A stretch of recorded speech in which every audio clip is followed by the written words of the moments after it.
Hey, what's up, y'all? Y'all good? Oh, so y'all listen. I want to talk about an interview that I watched on Sherrell Duncan's page. She interviewed Ashley Silva, and Sherrell's podcast is called "I Don't Know Who This Is For" podcast, and you can catch it on YouTube or wherever you watch your podcast. And I have 5 takeaways from the conversation. And if you don't watch her, you should, because she does have some really good interviews, right? But before I get into the takeaways, I gotta say that this was a very mature conversation, very grown woman coded. You hear me? It wasn't ego, pettiness. Neither one of them tried to make the other feel less than. They held space for open and honest conversations without the fear of being attacked, being called a victim. There was no girl, no sweetie, no eye rolls, none of that. I enjoyed the interview for what it was and what it offered. Now, for my 5 takeaways, or the things that stood out to me. First off, I could tell that they valued their friendship. Even if it wasn't a consistent friendship in the way of talking every day or being in each other's lives every day, they were still willing to have an uncomfortable conversation in hopes of gaining clarity. 2, we all know unspoken truth can build distance, and that doesn't protect the friendship. It just leaves you with a bunch of questions, some misunderstanding, and then sometimes you start making stuff up in your head. So for them to sit down and have this conversation, I think it was helpful and healing. 3, I love how they both were trying to seek understanding instead of being defensive about what the other person was saying. They were listening to understand, not listening to respond. 4, they were both very honest, even if the honesty at times could have been painful. I feel like being honest in a caring way, even if you have a little temporary discomfort, you know what? I'll take that over lifelong regrets. And 5, I think both of them felt hurt, because if ego ever showed its head in their friendship, I think having this conversation, having the empathy and being hurt, I think it may have repaired some of that.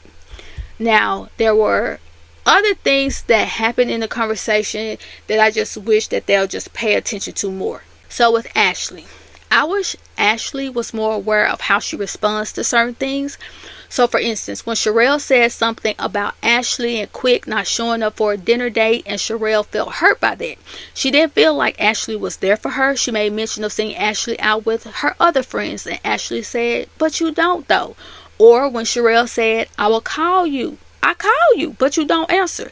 And Ashley goes, "I really don't answer anybody's calls. I don't answer Winter's calls." Because Winter was brought up when they discussed Love and Marriage DC, and how Ashley and Winter didn't see it for each other at first, but now they're cool.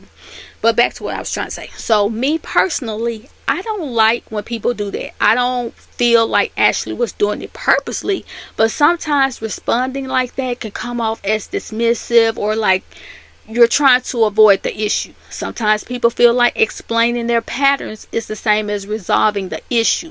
They could be receiving what you're saying as you're a bad person, or you're not a good friend, versus understanding that what the other person is saying is that they felt hurt, or that could make them feel unseen, or like, dang, she still don't get it. Every time I say something, she wants to tell me what she do with other people. I'm not talking about other people. I just want you to understand where I'm coming from. But I did like how Sherrell would redirect the conversation in those moments. She didn't try to argue facts. She would just bring it back to impact. Like, I get you may not answer your phone in general, or it may take you a moment to get back with people. I just want you to know that when it happens with me, I feel like you're brushing me off or avoiding me, and that hurts. Another part that stood out to me, and this part of the conversation, was around showing up for each other. So Ashley brought up Sherrell going for walks in the park at 7 a.m. and she would invite Ashley. Ashley said she would try to make it, but there were times that she would text Sherrell around 5 a.m. that she was about to go to bed. She'll be like, "I'm about to go to bed." No, "Hey girl, I know that I said I was going to go walk with you this morning, but I'm just now about to lay it down. I'm sorry. I'm trying to make the next one."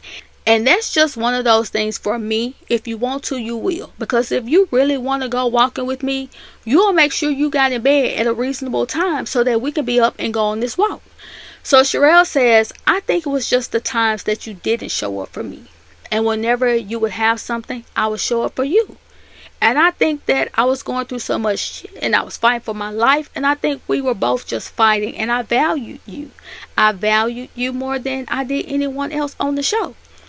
Now, this is something that I want Sherrell to pay more attention to, because there were a couple of times in the conversation when Sherrell was explaining how she felt that she would add in something like, well, we both were dealing with a lot, or you probably was going through something. And a lot of times we sometimes do that because we don't want to make the other person feel like we're coming at them. And most often it's so subconscious, we don't realize that we're doing it because it's a pattern that we've learned over time through relationships. We still want to get out how we feel, and depending on the personality we're saying it to, we may have to dress it up differently. If we really want the person to listen to understand versus listening to respond.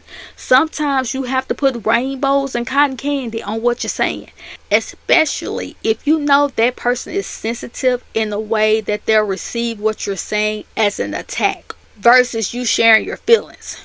You'll end up getting a response type of answer versus an answer where they understood where you were coming from.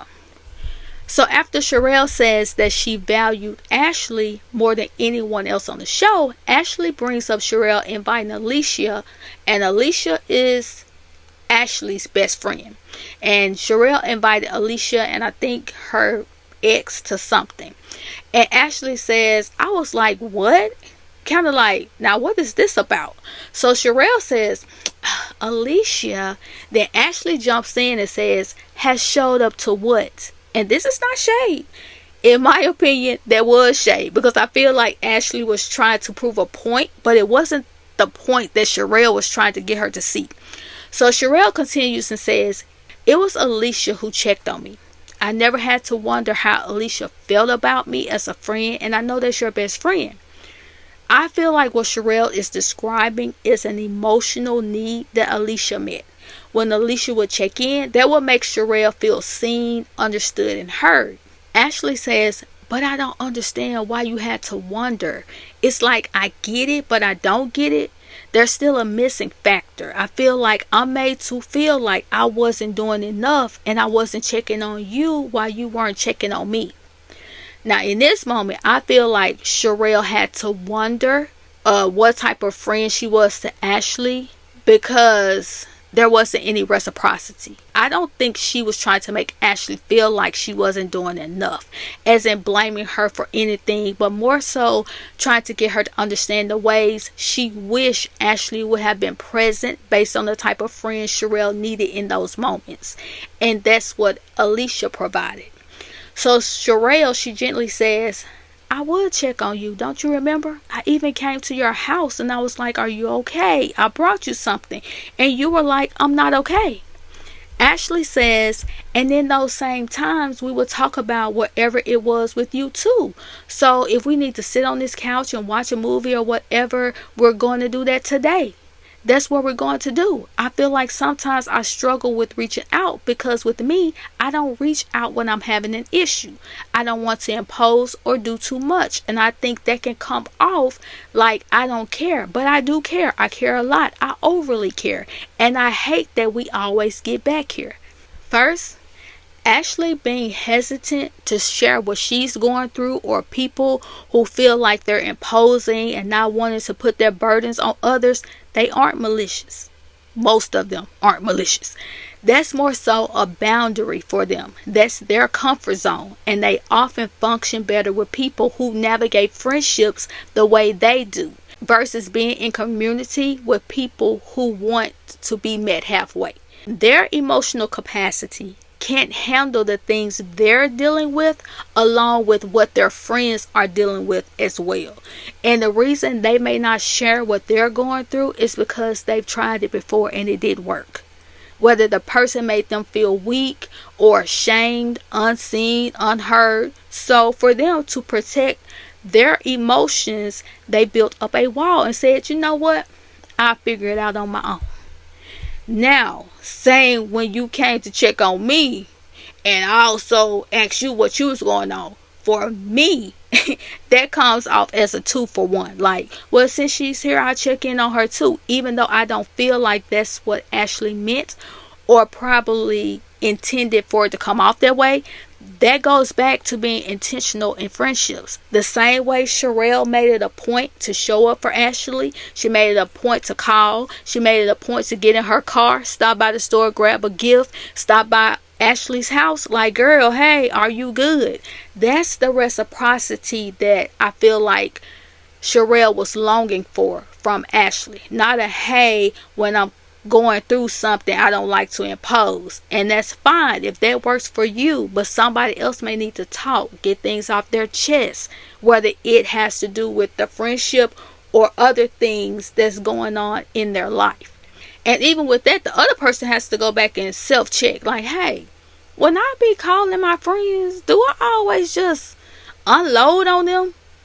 Is it like, do I come off like a burden, like a complainer? Like, every time they talk to me, it's always a problem. Is that why they don't want to talk to me? Like, sometimes we just have to do that. And what has to be established are boundaries and expectations. That's when you have conversations about the listening ear, a shoulder, and or an advice giver. I always talk about that. And that should happen at the beginning of a friendship, to where you establish what you need from each other, what you expect, what you hope to experience in the friendship. Like, for example, I have a friend who doesn't like to be held or hugged when she's crying, especially if it has to do with something traumatic. Because years ago, she lost her brother from mistaken identity. So one night we was at work, she had a breakdown. There was another lady over there with us. She tried to step in and hug her. She pushed her out the way. She was like, don't touch me, don't put your hands on me, don't touch me. And she ran off to the bathroom. Because I wanted to understand what that meant. She said, because in certain situations, feel like the person that's coming to embrace me is being fake. Because if that type of love was in the world, these type of things wouldn't happen. So I don't want to be touched in that moment, right? I needed to understand why that was a boundary for her, so that I can make sure that I respect it, right? But when it came to something like if she was dealing with something with her mom or her ex, and she was crying, she didn't mind putting her head on your shoulder and just letting it out. So it's just certain things that you have to establish. A friendship is no different from a relationship. There are things that you need to establish in the beginning so that you are certain that you can handle it. Or, you know what, I may need to back up out of this thing because I ain't built for this. And it's okay. It's absolutely okay if you get into a friendship or a relationship that you can't handle. Like I say, when my friends or somebody need to talk to me, before you even get into what you're about to say, I'm going to ask you, okay, do you want me to just listen? Do you need me to be your shoulder? Do you need to come over here and put your head on my shoulder and get it out? Or do you want me to listen and you want my advice? So once we get that situated and we know what's gonna happen, okay, now let me know what it is. Get it out. Let's go. I'm ready now because I'm prepared. And when it comes to the advice part of it, I also make it clear, hey, I ain't telling you what to do. I'm just saying, if it was me, this is what I would do. Because I don't want you saying, well, you told me, no. I did not tell you that. I said, if it was me, this is what I would do. Okay? Now, you take that for what it is. You do with it what you may. But don't come back over here talking about something you told me. And you know I ain't tell you that. But you know what I'm saying? But listen, if y'all listen to that interview, get down in the comments. Let me know what you thought about it. And I'm going to try to link it in the description. So, I'll try to link it in the description just in case you can't find the YouTube channel. And you know what? I'll talk to y'all later.